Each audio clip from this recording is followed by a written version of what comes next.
to sing.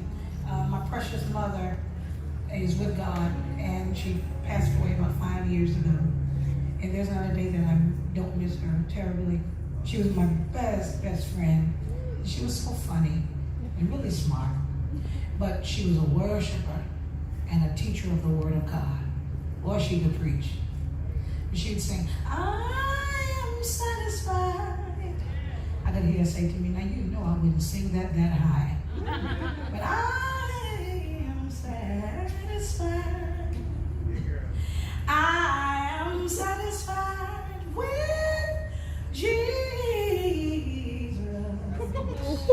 But the question comes to me as I think of Calvary.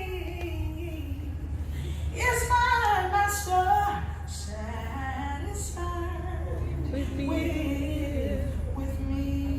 I am satisfied. Oh, I am satisfied. I'm satisfied with Jesus. But the question comes to me as I think of Calvary. Is my master satisfied?